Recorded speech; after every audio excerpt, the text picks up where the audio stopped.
বন্ধুরা, আজকাল এই সমাজে দেখবেন অনেক মানুষই সুখী নেই। সবাই বিভিন্ন রকম সমস্যায় রয়েছে। কেউ শারীরিক কষ্টে ভুগছে, কেউ মানসিক কষ্টে ভুগছে, কেউ আর্থিক কষ্টে ভুগছে।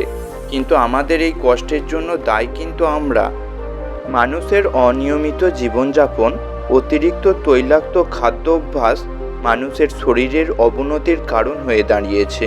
তবে এই কষ্ট থেকে বার করে আনার উপায় হাজার বছর আগে মহামানব গৌতম বুদ্ধ দিয়ে গেছেন।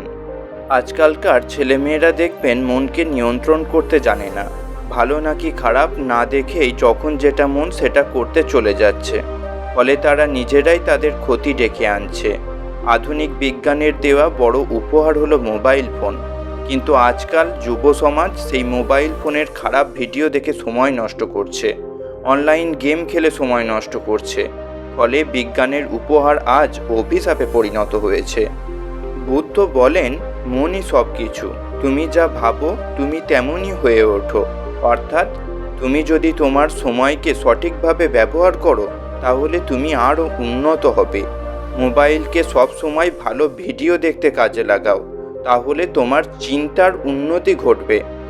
অনেক সময় এমন পরিস্থিতির সৃষ্টি হয়, তুমি কাজ করতে গেলে অন্য মানুষের সঙ্গ পাবে না।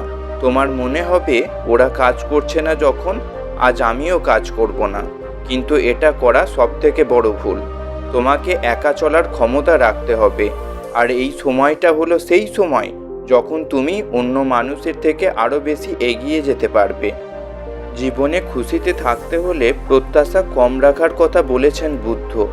অনেক সময় মানুষ সমাজের কাছে, পরিবারের কাছে, অন্য মানুষের কাছে অতিরিক্ত আশা করে ফেলে। আর সেই আশা যদি পূরণ না হয় তখনই কষ্ট পায়। বুদ্ধ শিখিয়েছেন, অতিরিক্ত প্রত্যাশা থেকেই দুঃখের উৎপত্তি হয়। তাই জীবনে খুশি থাকতে হলে প্রত্যাশা কম রাখুন।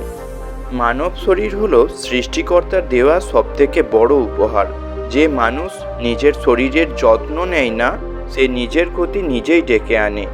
বুদ্ধ শরীরকে ভালো রাখতে মধ্য মার্গের কথা বলেছেন। অর্থাৎ অতিরিক্ত খাবার খাওয়া নয়, আবার কম খাবার খাওয়াও নয়। সবসময় সহজপাচ্য খাবার, ডাল ভাত সবজির মতো খাবার খাওয়ার উপদেশ দিয়েছেন। শরীরকে ভালো রাখতে রাতে সঠিক সময়ে ঘুমানো উচিত।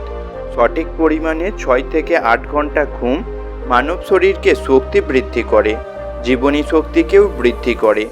শরীরকে ভালো রাখতে শরীরচর্চাও সমানভাবে গুরুত্বপূর্ণ। অনেক মানুষ আজ অতীত ও ভবিষ্যতের চিন্তায় ডুবে থাকে, কিন্তু চিন্তা মানুষকে শারীরিক অবনতির দিকে নিয়ে যায়। বুদ্ধ একটি কথা বলেছিলেন, অতীত নিয়ে দুঃখ করো না, ভবিষ্যৎ নিয়ে চিন্তা করো না, মনকে বর্তমান মুহূর্তে স্থির করো।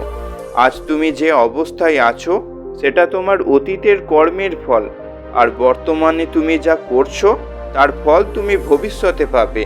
তাই তুমি বর্তমানের কাজকে সুন্দর করো, তোমার ভবিষ্যৎ সুন্দর হবে।